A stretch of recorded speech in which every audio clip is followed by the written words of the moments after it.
Hey everybody, it's Meredith. I'm here at the hangar and it is Friday the 13th and we have been having just some brutal weather here in North Florida. Almost every day it's been IFR. Students and instructors have really been struggling to get their flight time in, to maintain proficiency. We've been doing ground instruction, getting on the simulator as much as we can, but it's just been a really rough month. So today I want to talk a little bit about how you can stay motivated and proficient, keep your knowledge up, keep your skills up as best you can when you're dealing with a situation like this. It's rough, but there are things that we can do, so let's talk about it. So what's been causing all of this bad weather? Well, if you've been studying the surface analysis and prog charts recently, you've probably noticed a stationary front that's parked itself over north central Florida for the last few weeks. The latest prog charts don't indicate any significant improvement until at least Friday, so we're facing another potentially pretty rough week. Here in Jacksonville, we've had more than double the amount of rain since August 1st than we had during the same period last year. It seems like forever since we've seen the sun at all around here, and scanning archived METARs for Craig proves that it's not just a figment of my imagination or a bad dream. I'm seeing lots of pinks and reds indicating long stretches of IFR conditions. One of the most fun things that you can do to beat the bad weather blues is to practice on a simulator. So we have two sims at our office. We have Microsoft Flight Sim, which is shown here, and we also have an Elite BATD, or Basic Aviation Training device. Either of them can be used by any pilot to practice just basic maneuvers, turns to headings, climbs, descents, even navigation, practice using the GPS or VOR. But if you're instrument rated or working on your instrument rating, you can use the Elite BATD to count up to 10 hours towards your rating, or if you're already instrument rated, you can use it to maintain your instrument currency. So either way, it's just a really good idea and kind of a fun, different use of your time rather than just sitting around looking at the gray sky. You might also want to check out this other video on our YouTube channel on how to maintain IFR currency using the Elite BATD. Another entertaining and super productive thing that you can do during weather downtimes is log on to your Sporties course and review.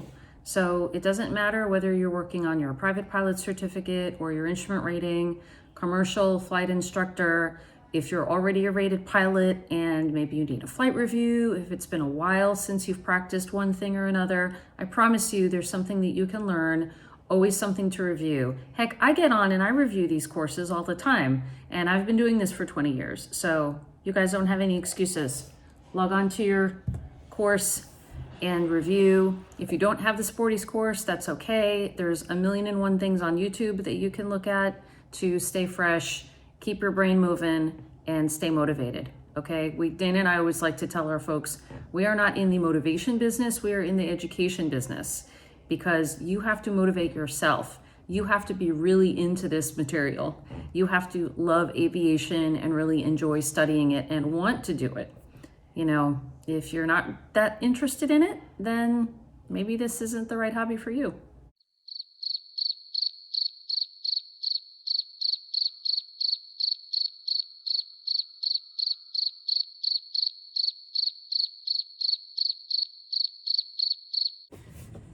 So I want to talk a little bit about chair flying. This is the third thing that you can do to stay proficient and just keep your skills up and stay motivated and just keep your head in the game.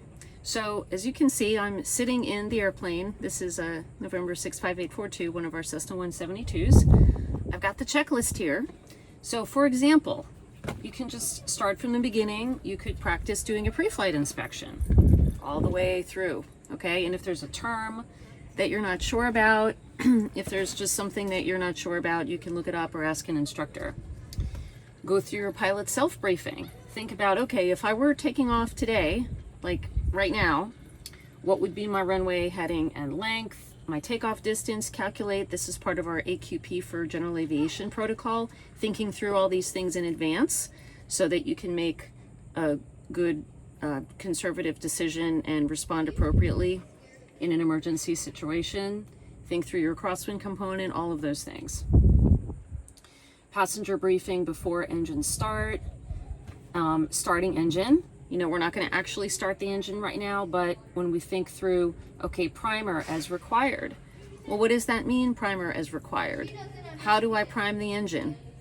What's the conditions today? What would be appropriate today? So you can go through all of those things, your run up, etc., etc.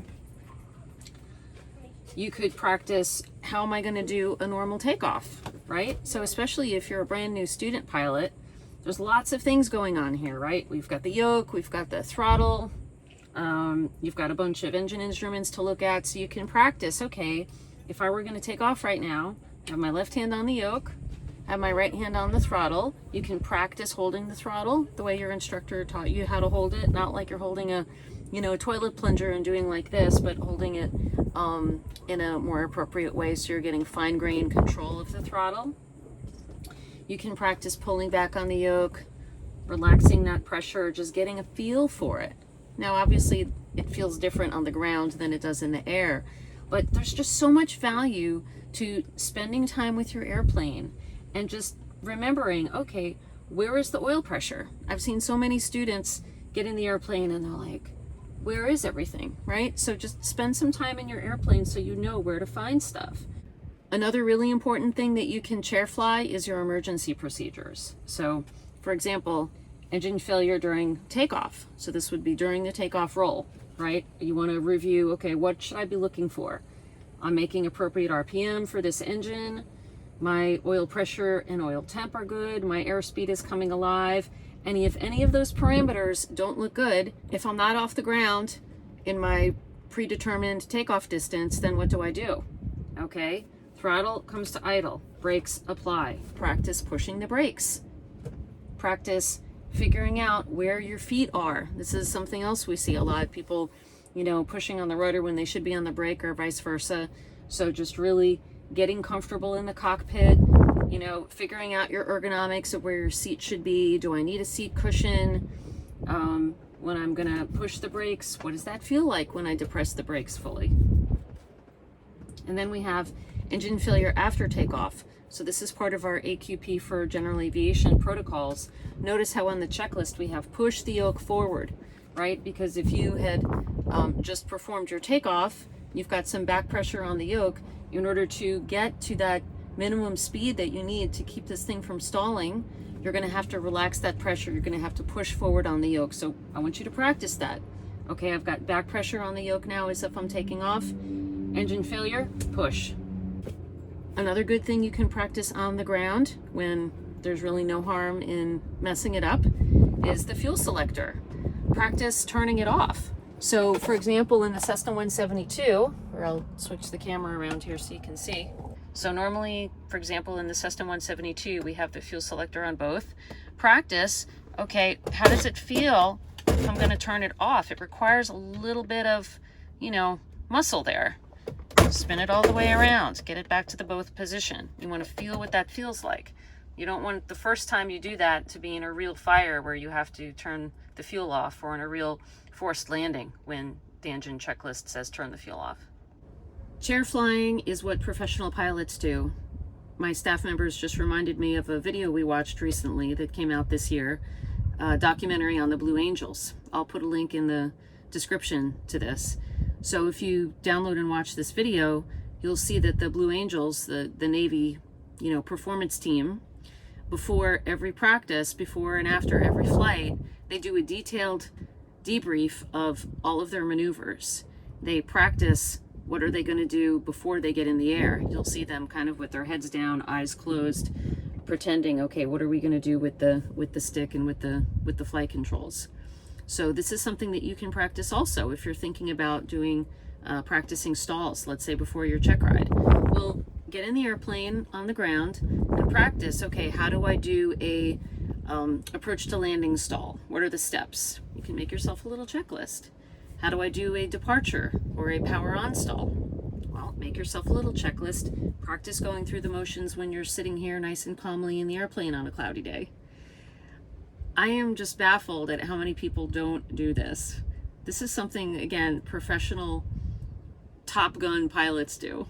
So if it's good enough for them, it's certainly good enough for you. So I hope this gives you a good idea, some tips on what you can do to stay proficient, stay motivated, keep your head in the game, keep your skills sharp, keep your knowledge sharp. Because you know what? Flying is a lifestyle. I tell people this all the time. It's not like, you know, just something you can do casually and get away with it and be good at it. You have to be really good to be a pilot. This isn't something that you can just do half-assed, pardon my French, right? You're all in, or you really shouldn't be doing this. So do yourself a favor, invest in chair flying, spend some time at the airport, come hang out with the airplane, it's free. You don't have to pay for Hobbs time, you don't have to pay for an instructor, all it costs you is your time. And every minute you spend out here, literally just hanging out with the airplane, practicing a pre-flight inspection, going through the checklist, just being in this environment will pay dividends, I promise you. You know, it's Saturday lunchtime here and the airport is dead. There's nobody here. You should be here right now. So come on out, hang out with the airplane. What are you waiting for? So this might be a temporary fluke, but I'll take it. Look, some blue sky and some sun. Oh my gosh, I can't tell you how good this feels. The latest we saw at Craig was 1700 overcast. Now Craig Airport is about a mile that way. So there could be some clouds over the airport, but a Cessna 172 just flew overhead. So at least somebody's getting something done right now. But I gotta tell you, this brief period of sun on my face right now, I can't tell you how good that feels. It's crazy when you don't have it for so long, right? I'll take it.